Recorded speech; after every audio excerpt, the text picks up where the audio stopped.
Bonjour et bienvenue sur mon podcast. Je m'appelle Bénédicte Gambilla, je suis Wedding et Event Planner au sein de l'agence Couleur du Monde Events. Je décide aujourd'hui de créer un podcast afin de vous parler de mon métier en tant que Wedding Planner et également les coulisses et les problèmes que j'ai pu rencontrer lorsque j'ai organisé différents mariages. Ce podcast, il est destiné aux futurs mariés qui ont besoin de savoir quel est le rôle du Wedding Planner, les coulisses également du métier de Wedding Planner, les mariés qui ont déjà eu à se marier et qui ont déjà eu des catastrophes de leur mariage et qui savent ce que c'est, et ceux qui sont curieux de savoir quel est le métier de Wedding Planner. L'objectif de ce podcast est de vous faire part de problèmes que j'ai pu rencontrer lors de mon métier de Wedding Planner, mais également de vous faire part de solutions et de vous donner des conseils suite à ces problèmes que j'ai rencontrés et pour vous éviter de faire les mêmes erreurs. Le podcast va se dérouler en 3 parties. Donc la première partie sera le sujet du podcast.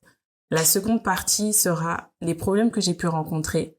Et la dernière partie parlera des solutions et des conseils que je peux vous accorder suite aux problèmes que j'ai pu avoir et rencontrer, mais également que vous pourrez aussi rencontrer si jamais ça vous est déjà arrivé ou si ça pourrait vous arriver. Donc le sujet dont je vais vous faire part aujourd'hui, c'est comment j'ai organisé un mariage en 1 semaine. Vous avez bien entendu, en 1 semaine. Alors, c'était pendant le Covid, en août 2020.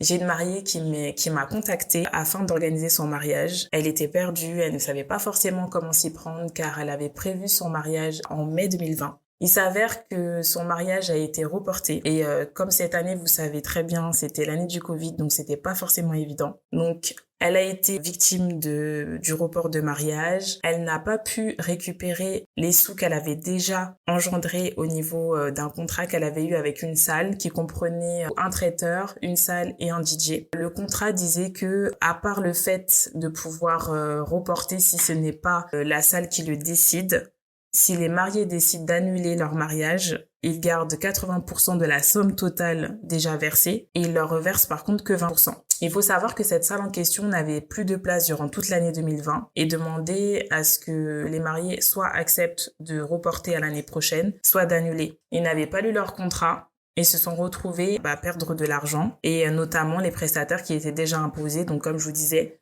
le traiteur, la salle et du coup la décoratrice et le DJ. Donc c'est là que j'interviens, donc on m'appelle, on me dit voilà Bénédicte, on a besoin de ton aide.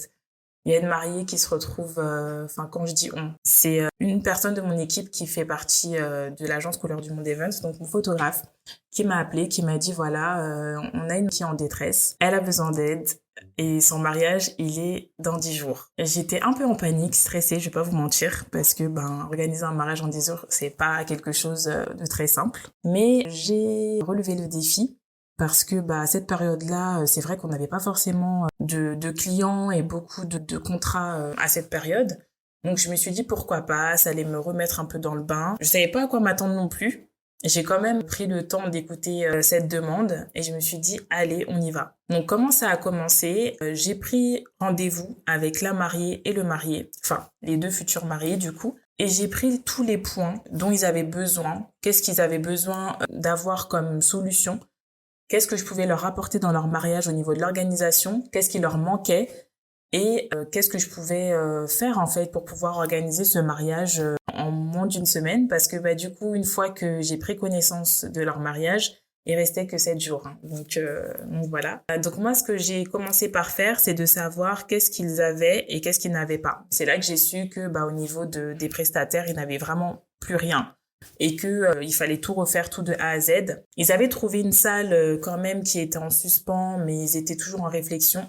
Donc ça faisait que ils avaient vraiment rien, même pas envoyé les invitations aux invités, même pas choisi la coiffeuse ou la maquilleuse pour la mariée. Les alliances, ils étaient choisis bien entendu. Il n'y avait pas de livret d'or, pas d'urne. Enfin, quand je vous dis que tout était à faire en moins d'1 semaine, c'était vraiment le cas. Il y avait juste le photographe et vidéaste qui m'avait contacté qui était déjà booké. Et donc il faut savoir, pour tout mariage en général, quand on débute un mariage, il faut d'abord élaborer le nombre d'invités. Donc là, on était à 300 invités après qu'ils m'aient fait part de leur liste d'invités. Ça m'a permis de savoir au niveau de la superficie de la salle combien je pourrais avoir d'invités et éliminer les salles qui étaient du coup avec une capacité moindre. Et j'ai pu également me servir du nombre d'invités pour voir la décoration et l'emplacement que pouvait avoir la décoratrice, mais également le traiteur. La suggestion que je leur ai faite, c'était d'avoir une salle qui soit suffisamment lumineuse et assez décorée, de façon à avoir le moins de décoration à faire possible, et d'avoir une salle également avec des prestataires imposés. Ça permettait d'avoir un package et d'éviter de chercher un traiteur aussi à droite à gauche vu le temps imparti. Et sachant que les traiteurs, c'est assez cher en général par personne. Donc je me suis dit que c'était la meilleure façon de faire pour pouvoir déjà commencer à trouver déjà la première solution, donc la salle. Donc il s'avère qu'on a trouvé une salle avec un traiteur qui était imposé. Et ça mangeait déjà la moitié du budget. Parce qu'il faut savoir qu'ils avaient perdu 8 000 €, d'accord, par rapport à l'ancien prestataire qui leur disait qu'ils pouvaient plus récupérer la salle et le reste. Et que dans le budget restant, il restait à peine 5 000 €. Donc il fallait faire avec ce budget-là. Et avec sûrement des extras qui allaient s'accorder, mais c'était ce budget-là qui restait pour vraiment tout faire. Et c'est vrai que ça a été des négociations assez houleuses, assez complexes aussi, parce que on était vraiment en dernière minute et voilà, il fallait trouver des solutions. Donc pour revenir à la salle, du coup, on a pu voir avec la salle pour pouvoir avoir le traiteur imposé. Donc le menu, il n'était pas forcément avec choix. Donc on a pris ce qu'il y avait et on a déjà fixé la salle. Donc ça, c'était la première étape. Ensuite, j'ai fait appel aux personnes de mon équipe parce qu'au niveau des coûts et au niveau du professionnalisme, de la qualité de travail, j'étais sûre de ce que je pouvais avoir comme rendu. Donc j'ai préféré faire appel à ma décoratrice. Et pour le reste, comme c'est un couple donc d'origine haïtienne, j'ai fait appel à un DJ que eux aussi ils avaient en recommandation par leur famille. Et après, concernant le reste, ça a été mes recommandations. Je vous ferai part au fur et à mesure de ce podcast. Et donc, une fois qu'on a pu valider la salle avec le traiteur et qu'on a établi la liste d'invités, il fallait bien envoyer, bien sûr, la liste d'invitations au niveau des invités. Et pour le coup, comme on était d'une semaine, il fallait pas tarder. Il faut savoir que comme j'arrivais en cours d'organisation, sur ce mariage, il y avait la mairie, l'église et la salle de prévu, avec les photos au parc entre l'église et la salle. Le planning avait déjà été établi, donc je me suis un peu greffée à ce qui était déjà mis en place. Et je n'ai pas pu forcément gérer tout ce qui était itinéraire entre chaque lieu et les horaires. Donc tout avait déjà été fixé et du coup je devais juste me greffer à tout ça. Et je vous fais part de ça parce que vous verrez par la suite pourquoi c'est très important de faire attention au planning. Mais voilà, du coup, je me suis greffée à ça. Et par rapport aux horaires qui avaient déjà été établis, on a pu faire en sorte d'envoyer des invitations. On a choisi plutôt d'avoir des invitations numériques pour avoir la possibilité d'envoyer plus rapidement les invitations aux invités, donc par mail dans un premier temps et WhatsApp pour ceux qui ne sont pas très mail. Et pour les personnes les plus proches, comme les parents, les témoins, enfin voilà, les personnes un peu plus âgées, là on est parti plutôt sur des impressions pour pouvoir faire en sorte qu'ils puissent avoir ceci en main propre. Et voilà. Donc ces contacts-là, je les ai donnés aux mariés pour qu'ils puissent avoir un contact pour l'impression, pour les enveloppes, parce que comme je vous ai dit, ils n'avaient aucune idée de comment et quoi faire par rapport à tout ça. Et ça concernait également les invitations. Donc je leur ai fait part d'une adresse, je leur ai vraiment donné tous les éléments possibles pour qu'ils puissent mener à bien déjà les premières invitations. Une fois que tout ça a été effectué, on a pu commencer la charge de travail. Donc ce que j'ai fait, c'est que en fonction du planning et de ce qu'il en restait, j'ai fait une réunion avec chaque prestataire et j'ai vu avec les mariés pour avoir les besoins et les attentes des mariés et des prestataires afin de réunir vraiment tout ce qu'il fallait pour pouvoir organiser le mariage comme il se doit puisque la salle était déjà choisie. Donc il fallait juste les bouchées doubles pour pouvoir vraiment mener à bien le mariage et faire en sorte que tout se passe pour le mieux. Une fois que les prestataires étaient briefés et que tout a été mis en place avec le planning, je suis venue à voir avec les mariés quelle était la direction au niveau de la journée pour savoir s'ils avaient mis en place des personnes qui soient attitrées à certains postes pour que je ne puisse pas forcément être seule sur la charge de travail. Parce qu'il faut savoir que sur ce type de mariage-là, vu que c'était une dernière minute, je pouvais pas prévoir une équipe supplémentaire m'aider malgré la charge de travail avec le nombre d'invités. Et vu le budget aussi, voilà, c'était un peu restreint, donc j'étais obligée de gérer tout ça seule.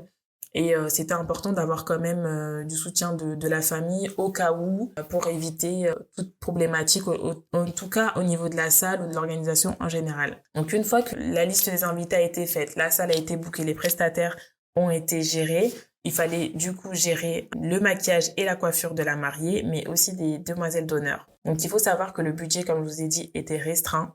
Je pouvais pas faire appel à une maquilleuse qui soit très renommée ou qui soit vraiment très professionnelle parce que le budget aurait été trop élevé. Donc j'ai fait appel à des autodidactes qui avaient un prix qui était moins cher, mais qui avaient un travail de qualité qui permettait en fait à donner une solution pour avoir un prix raisonnable avec une prestation de qualité.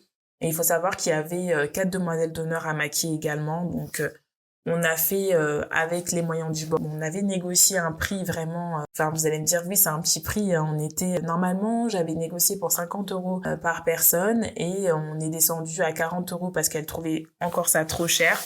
Donc vraiment, on a fait en sorte de minimiser les coûts et des coûts qui n'étaient pas forcément, on va dire, des prix que vous pouvez trouver sur le marché. Vraiment là, on était sur des négociations, je vous dis, au millimètre près, au centime près, parce que vraiment, si c'était pas ça, ça allait être compliqué. Au niveau de la coiffure, pareil, on a dû revoir une coiffeuse pareil autodidacte. Et du coup, après, on s'est organisé comme ça. Mais c'était pas évident parce que, bon, là, pour le coup, la témoin voulait participer à l'organisation du mariage. Et c'est vrai qu'elle était un peu dans mes pattes parce qu'elle souhaitait, voilà, reprendre un peu certaines choses. Donc, c'est vrai qu'elle s'était occupée après de gérer la partie maquillage et coiffure. Donc, je lui avais laissé le relais puisque ça lui tenait à cœur. Et au niveau des invitations également, parce que je me charge pas de la papeterie. Je peux donner les contacts, mais c'est pas moi qui envoie du coup les invitations parce que c'est un travail et ça demande énormément de temps. Donc sur ça, c'est vrai qu'elle s'était proposée aussi, donc ça me permettait de gérer d'autres choses.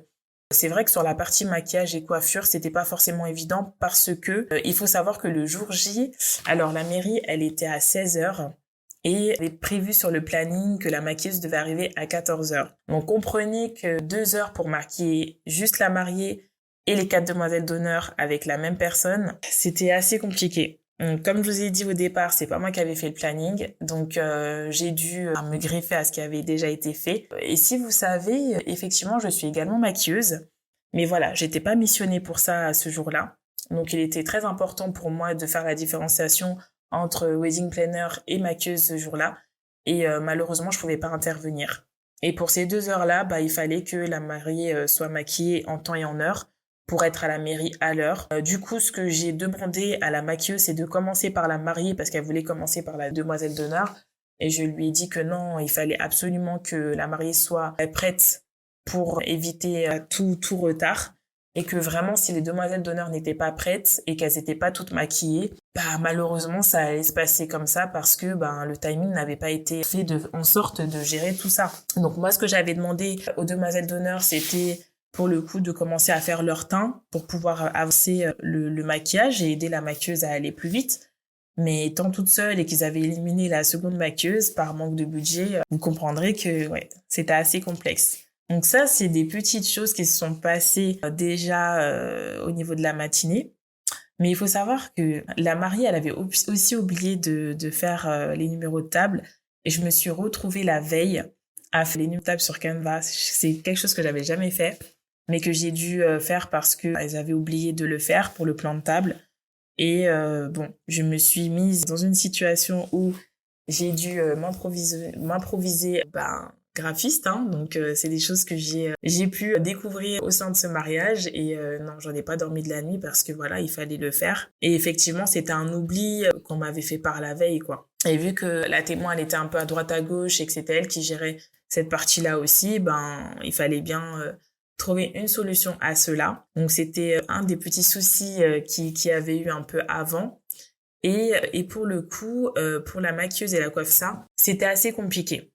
Honnêtement, le jour J, ce que j'ai fait, j'ai dû voir avec le photographe et le vidéaste pour emmener le marié le plus rapidement possible à la mairie. Parce que la mariée, quand elle terminait de se préparer, il était 15h30 et comme je vous ai dit, la mairie, elle était à 16h, 20 minutes de la mairie. et il fallait absolument qu'on puisse s'y rendre, sinon il n'allait pas pouvoir faire la mairie. Donc j'ai demandé à ce que le marié puisse se présenter à la mairie et 5 minutes avant, il y était.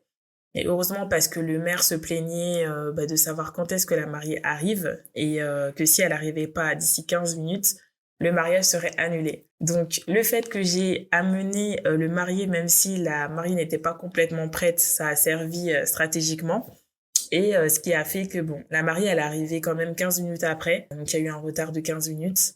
Mais voilà, faut savoir que si je n'aurais pas, on va dire, brusque les choses de manière à faire avancer le marié pour qu'il puisse se rendre à la mairie et que la maquilleuse se dépêche, je pense qu'on n'aurait pas pu faire la mairie. Et honnêtement, le maire nous le disait, hein, c'était vraiment à quelques minutes près. Et ça m'a donné un coup de chaud, un coup de stress, parce que franchement, ça, c'était du jamais vu. Et d'où l'importance, en fait, hein, de gérer un timing assez précis qui correspond déjà au temps des prestataires, mais aussi du nombre de personnes à gérer et au niveau du lieu, en fait, de l'itinéraire entre deux lieux, c'est très important. Parce que si vous vous retrouvez dans cette situation-là, et sans wedding planner ou sans personne pour vous sauver, il n'y a pas de mairie, en fait. Donc voilà. Il faut savoir aussi qu'avant le mariage, les mariés avaient souhaité faire une séance photo pré-wedding qui s'est fait dans les 3 jours de réflexion. On était en train de réfléchir à comment on devait organiser le mariage parce qu'ils avaient voulu faire des photos à mettre sur les cadeaux des invités. Et c'est vrai qu'ils n'avaient pas d'idée pour les cadeaux des invités. Vu que c'est des Haïtiens, je leur avais proposé d'offrir du rhum qui avait été fait maison par la famille et de les mettre dans des bouteilles en verre personnalisées avec leurs 2 noms et leurs photos imprimées. Donc j'avais fait faire ça par une boutique en fait de souvenirs pour les cadeaux des invités et en livraison express parce que forcément on était hors timing et bien entendu c'est arrivé à temps et le but voilà c'était de donner un cadeau original qui n'était pas forcément vu ailleurs et franchement oui j'étais fière de moi parce que voilà les invités étaient contents et pour du coup ce cadeau-là.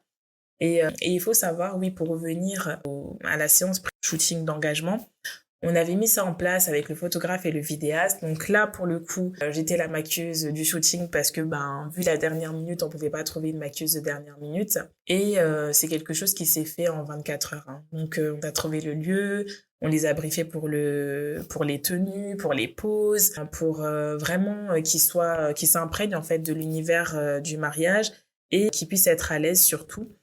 Et il faut savoir que, bon, en général, ça s'organise de façon, sur plusieurs jours où on a le temps de discuter, mais là, c'était très vif. Et pourquoi je vous parle de ça? Parce que cette photo devait servir justement au cadeau des invités, donc voilà, fallait le faire en express. On s'en est bien sorti également, c'est des choses voilà qu'on a dû faire en express, mais je sais pas si on aurait pu le faire autrement, parce qu'il voulait pas de dragées, il voulait pas de cadeaux déjà vus. Donc, il faisait appel à mes idées et à des choses innovantes que je pouvais avoir. Donc, voilà, ça a vraiment servi à cela. Et ça a fait en sorte que les mariés aient aussi de montrer des photos lors de la soirée du mariage. Donc, ça faisait vraiment un cadre 2 en 1 qui permettait aux invités de voir un petit leur séance photo et également de servir au niveau des cadeaux des invités. Donc là, c'était la première partie du coup. Je vous ai parlé de la mairie. Là, je vais vous parler de la suite. Donc la suite, elle concerne du coup le reste de la journée. Le reste de la journée, comment il s'est déroulé? Donc, comme je vous ai dit, après la mairie, on a pu rattraper le retard. Ensuite, après la mairie, venait l'église. Étant donné qu'il y avait un retard, forcément, ça allait se répercuter sur le reste de la journée. Donc, pour anticiper, j'avais appelé le prêtre pour qu'il puisse savoir qu'on aurait du retard et qu'on puisse pas se ramener comme ça. Enfin, ça faisait pas forcément très professionnel et il fallait bien qu'il soit au courant. Donc je l'ai prévenu d'avance en lui disant que voilà, la mairie avait commencé en retard et qu'il y a un léger décalage afin qu'il puisse être prévenu et qu'il puisse ne pas être pris au dépourvu. Donc l'église, elle était dans la même ville, donc ça va, ça restait quand même gérable, mais ils avaient mis du coup l'église à 17h. Donc sachez que comme la mairie déjà, elle était à 16h, il y avait un décalage, vous comprendrez bien que entre la mairie et l'église, l'itinéraire était assez short, donc pour s'y rendre, et ça faisait que la cérémonie allait pas commencer à l'heure. Donc même pour ça aussi, le timing il était déjà serré parce que le planning était mal fait en fait, et c'était pas forcément évident. Donc bref, on a commencé en retard aussi. Et il s'avère que les garçons et demoiselles d'honneur ne savaient pas comment se placer. Donc bien entendu, moi en tant que wedding planner, fallait bien que je place aussi les invités parce que tout le monde était un peu perdu. Donc j'ai dû placer les invités. J'ai fait un peu du placement, comme si j'étais un peu hôtesse d'accueil. Je les ai accueillis, je les ai placés. J'ai placé aussi les garçons et demoiselles d'honneur. Je leur ai dit comment ils devaient marcher, comment ils devaient se positionner. Et j'ai également briefé les mariés. Donc vraiment, j'ai fait de la coordination de A à Z pour vraiment que ça puisse être fluide. Et gérer aussi tout ce qui était animation musicale parce qu'ils devaient rentrer sur une certaine musique. Et une fois que la cérémonie a commencé, donc voilà, on était assez satisfait parce que on s'est dit que voilà, la journée va s'enchaîner. Et ensuite, bien entendu, après l'église venaient les photos. Donc après l'église, ils ont fait les photos de l'église, tout comme la mairie. Et les photos, il faut savoir que ils étaient plutôt en région parisienne.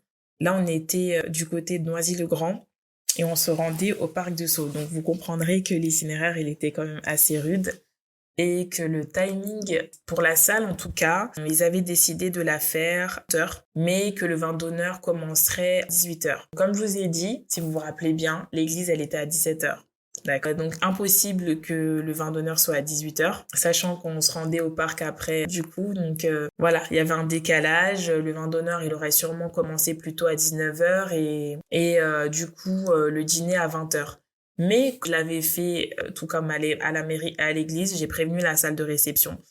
Parce que franchement, l'itinéraire qu'il y avait à faire, aller-retour et les photos, je me suis dit non. On n'arrivera jamais à 20h. Donc, fallait oublier le vin d'honneur à 19h aussi parce que l'aller-retour, déjà, ça faisait plus d'une heure et quelques avec les bouchons. Donc, il fallait compter 2 heures d'aller-retour. Et même 2h30 parce que pour se garer là-bas, c'est assez complexe. Et au niveau du coup des photos, voilà, ça allait s'enchaîner. Donc, j'avais un listing qui faisait que voilà, je faisais les amis, la famille, ceux du marié, ceux de marié, enfin... Il y avait tout un cheminement que j'avais préparé en coordination avec les photographes et vidéastes. Donc ça va. Ça, c'était assez cool. Ça permettait vraiment de gérer un timing et une cadence assez importante pour que vraiment tout le monde puisse suivre parce qu'il y avait plus d'une centaine de personnes et vous comprendrez que il fallait gérer ces personnes-là. Donc voilà, la séance photo s'est bien déroulée. Mais il y a toujours des invités un peu fuyards qui ont décidé d'aller à la salle avant qu'on leur dise. Donc ça, c'était pas évident parce que du coup, le propriétaire de la salle m'a appelé pour me dire qu'il avait des invités et qu'il savait pas s'il devait les recevoir ou non. Donc ça, c'est pas forcément évident quand on sait pas trop quoi faire de cette situation. Et en général, on dit toujours aux invités de rester avec les mariés ou qu'ils ont le temps de rentrer, etc. Bon, il y a toujours des petits curieux qui aiment bien voir la salle avant. Donc malheureusement, il y en avait quelques-uns. Et ça commençait à venir petit à petit. Et c'est vrai que comme on n'arrivait toujours pas, il fallait gérer ce petit monde-là. Donc effectivement, on est arrivé assez tardivement. Donc pour être honnête avec vous, on était pour 21h passées et prévenu le propriétaire. Franchement, j'avais calculé et ça va, je restais dans mes bons calculs. Mais ce que vous savez pas, c'est que vous savez les plans de table que je vous avais dit, les numéros de table que j'avais fait la veille sur Canva et que la témoin elle était censée imprimer. Il faut savoir qu'elle ne l'avait pas fait. Donc elle me l'a dit en arrivant à la salle et j'ai dû prévenir sur le chemin en tout cas quand j'allais vers la salle. Et j'ai dû appeler d'urgence le propriétaire de la salle qui puisse me donner, plutôt me préparer une feuille et un stylo parce que je me suis dit, on pourra pas le faire de façon très design. J'ai donc écrit sur une feuille de papier, les numéros de table. Parce que vu qu'il y avait un plan de table, il fallait absolument les avoir et à part faire comme ça, il n'y avait pas d'autre solution.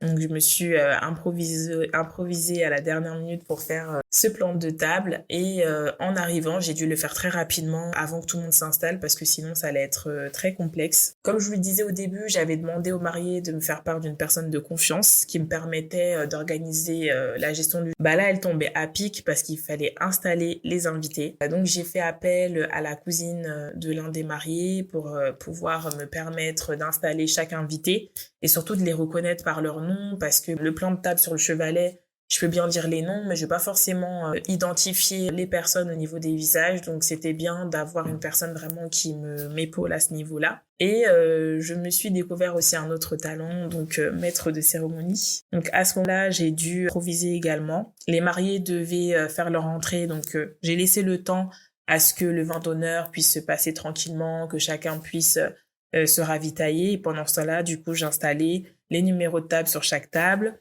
J'avais vu avec le DJ pour qu'il puisse me coordonner parce que je me retrouvais avec un micro. Donc oui, j'avais différents corps de métier ce jour-là. C'était assez drôle, mais aussi assez stressant. Mais bon, j'ai fait avec. Et il s'avère que le micro et la sonorisation qui était mis dans la salle ne s'entendaient pas dans la salle du vin d'honneur qui, elle, était avec une porte communicante. Donc on a dû réinstaller le DJ au niveau du vin d'honneur, donc c'était encore une autre logistique supplémentaire qui n'était pas prévue. Et comme je vous ai dit, vu qu'il fallait que je branche le micro pour que je puisse me faire entendre pour placer chaque invité, donc on a eu ce petit laps de temps à le faire et le temps passait.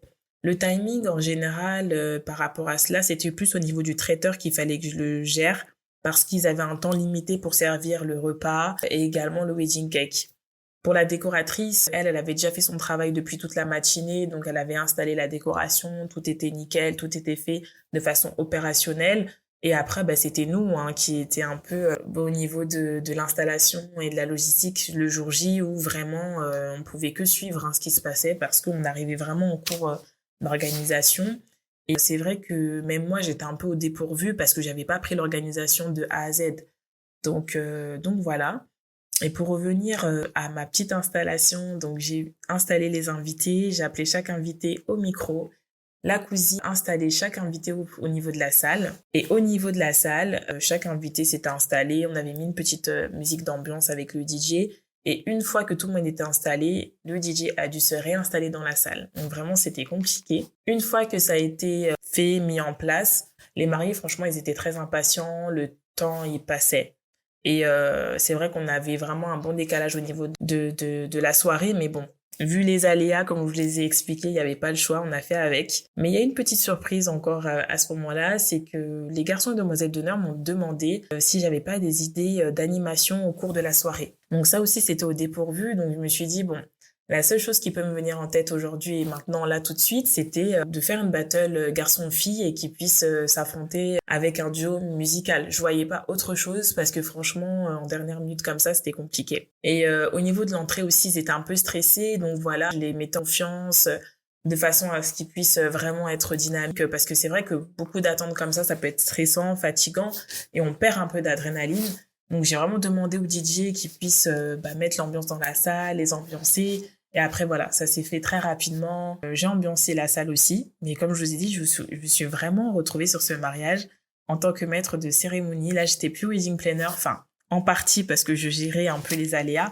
Mais vraiment, j'étais là en train de faire le maître de cérémonie, quoi. À chaque étape de la soirée, je dirigeais les invités, j'indiquais quand c'était le dîner, le repas qui allait commencer, au moment c'était l'ouverture de bal, la soirée dansante, l'animation en question, et bien entendu le wedding cake, et le moment pour les cadeaux, et au niveau du lancer de bouquet. Donc là, on arrive à la dernière partie de la soirée. Vous allez me dire que ça finit en beauté, mais non. Alors on arrive au lancer de bouquet, et la mariée m'indique, après avoir lancé le bouquet, à une personne qui a attrapé le bouquet, elle m'a dit que elle n'est pas contente parce que la personne qui a attrapé le bouquet n'est pas celle à qui elle voulait donner le bouquet. Et elle me le dit en fait dans l'oreille. Donc, je sais pas ce que vous aurez fait dans cette situation, mais c'était assez gênant et drôle en même temps.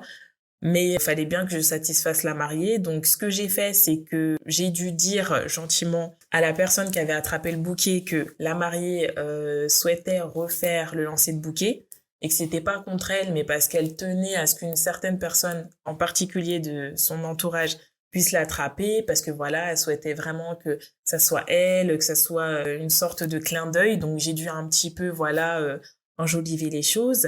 Et voilà, c'était très complexe parce qu'en fait, je crois que l'invitée en question, elle ne la connaissait pas trop et vraiment c'était ciblé. Bon, écoutez, les souhaits des mariés, c'est quelque chose qu'on est obligé de réaliser. Donc je m'y suis attelée, je l'ai fait.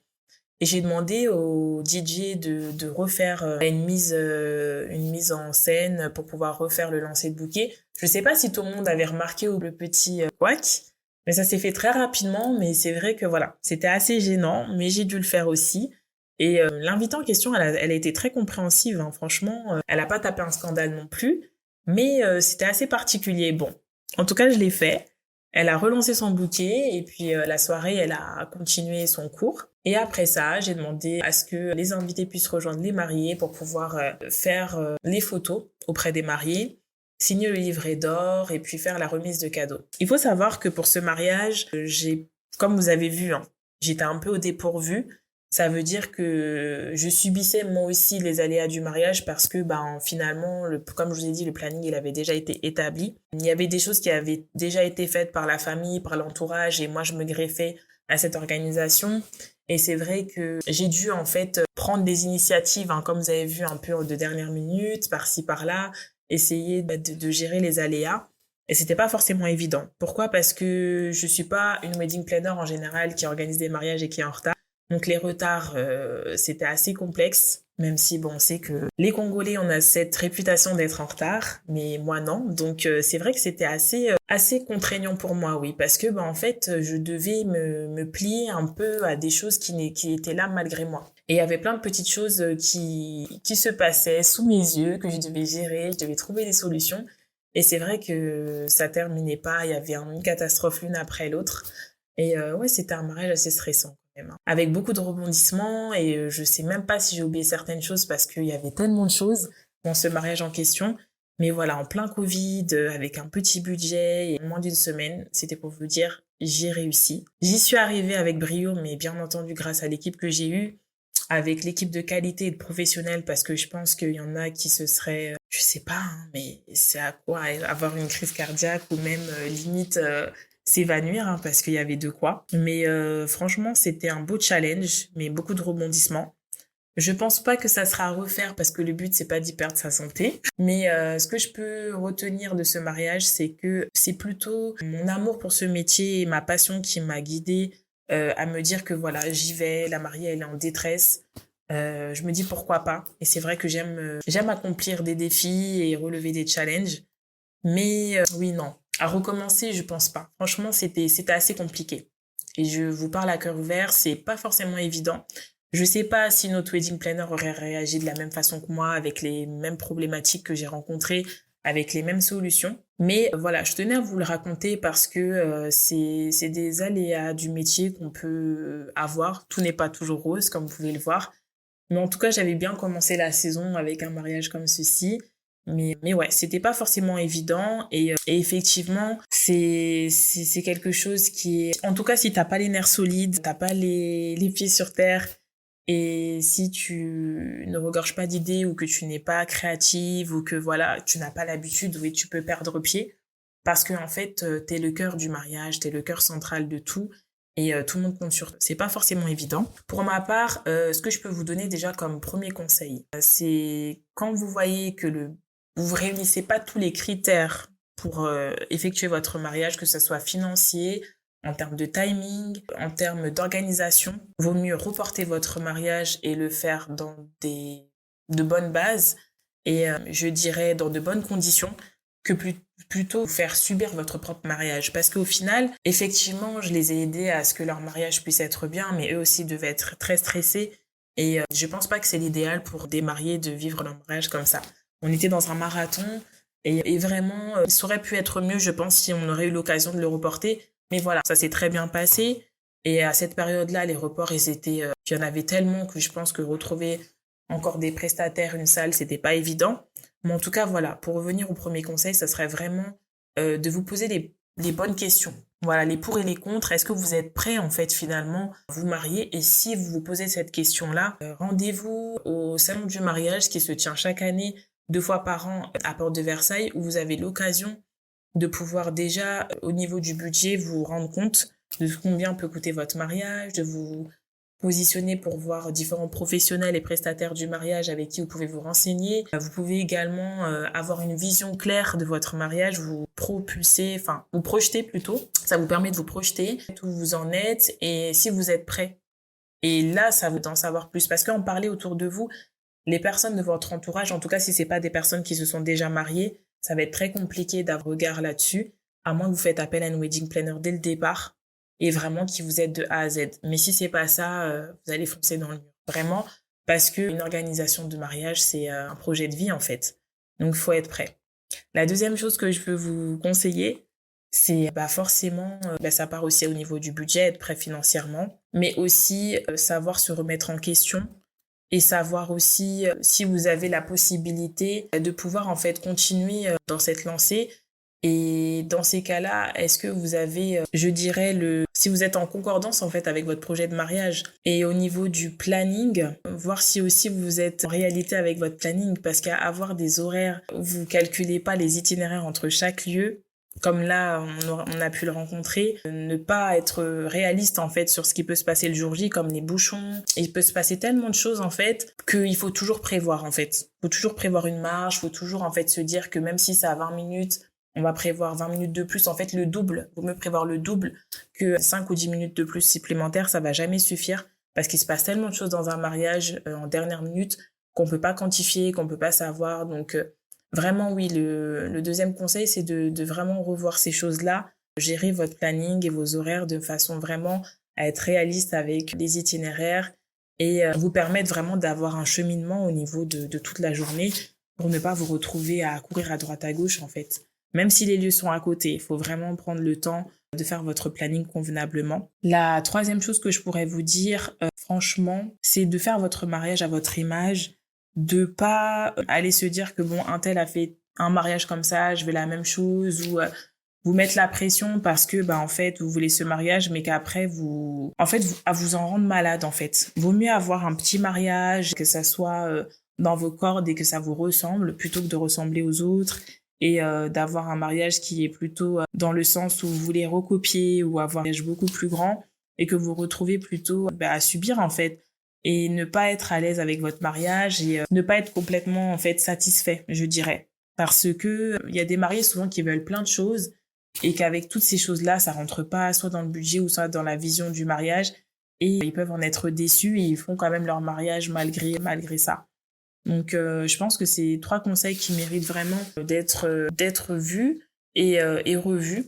Et bien entendu, si vous organisez votre mariage seul, et si c'est pas le cas, donc avec l'aide d'une wedding planner, vraiment, elle sera là, comme vous voyez, pour vraiment et vous permettre de gérer toutes ces problématiques-là, de vous donner des solutions, de vraiment agir pour pouvoir faire en sorte que votre mariage se déroule bien. Et pour finir, oui, je dirais que ce mariage, il a pu finir à l'heure parce qu'il faut savoir, comme je vous disais au départ, les prestataires avaient une heure et un timing à respecter. Et donc, j'ai vraiment fait en sorte après de gérer le timing pour que tout se passe à ce que le mariage puisse terminer à l'heure, que le rangement, le nettoyage aussi se fasse, que le traiteur aussi finisse son service comme il se doit et que chaque prestataire parte à l'heure parce que sinon après ça allait être des paiements en heures supplémentaires. Après il y a eu d'autres petites choses au niveau financier ou enfin voilà. Je peux dire aussi qu'il faut pas compter sur les enveloppes parce que c'est pas les enveloppes des invités qui vont vous aider à payer les différents aléas qu'il peut y avoir en termes financiers. Donc faut faire très attention à cela et vraiment être certain de pouvoir payer son mariage, on va dire ça comme ça. Donc voilà. J'espère que ma petite histoire, mes petites anecdotes et mes solutions vous ont permis de voir l'univers du mariage ou les coulisses d'une wedding planner d'une autre façon. Et je vous dis à très bientôt pour un autre podcast. Ciao!